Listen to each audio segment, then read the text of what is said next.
What if death is not an end, but just a transition? That's a question that has haunted the human mind for centuries, crossing dimensions of culture, religion, and science.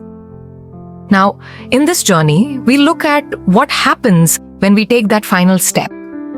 We will be exploring the science of death and consciousness, religious and spiritual beliefs about the afterlife, and the philosophical debates that put our very understanding of existence into question.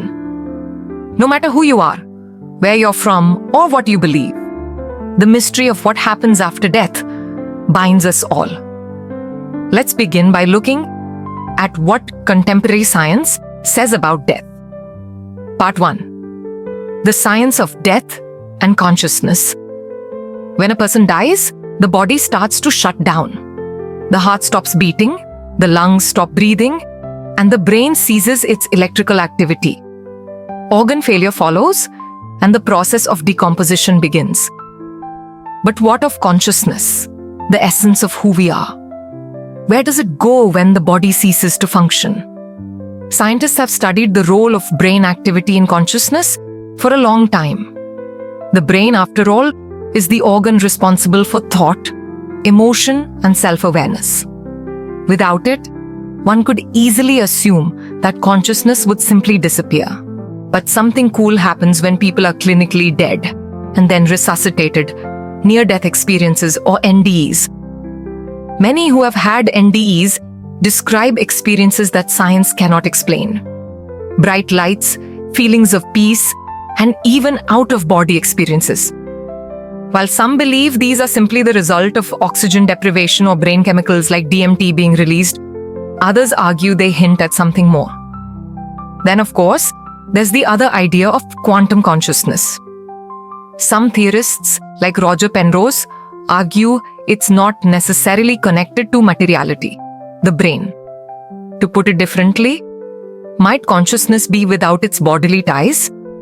The science here is still developing. For now, the mystery of consciousness remains just that, a mystery. Part 2. Religious and spiritual perspectives on death. While science deals with the physical aspects of death, religions and spiritual beliefs have their own answers on the afterlife. Let us see a few of them. Thus, in Hinduism and Buddhism, death is not an end, but a transition. The theory of reincarnation stipulates that our souls get reborn into new bodies, wherein the karmic lessons of past lives are carried forward. Moksha or nirvana is liberation from this cycle, an ultimate state of peace and oneness with the universe. In Christianity and Islam, the soul goes up to heaven or down to hell, depending on what a person does in life. Both stress judgment and salvation, in which the eternal fate of the soul is determined. Many native cultures throughout the world believe in a spirit realm, where ancestors continue watching the living. The ancient Egyptians saw death as an initial journey to the afterlife, in which the soul would be judged by the god Osiris. Even today, many believe in a universal consciousness or energy that continues to exist beyond individual existence. This non-religious spiritual view emphasizes the interconnectedness of all life. Part 3. Philosophical and mystical approaches. There was a big debate among philosophers regarding the nature of consciousness and death. For instance, Socrates accepted either that death is just like sleep or a journey towards another existence.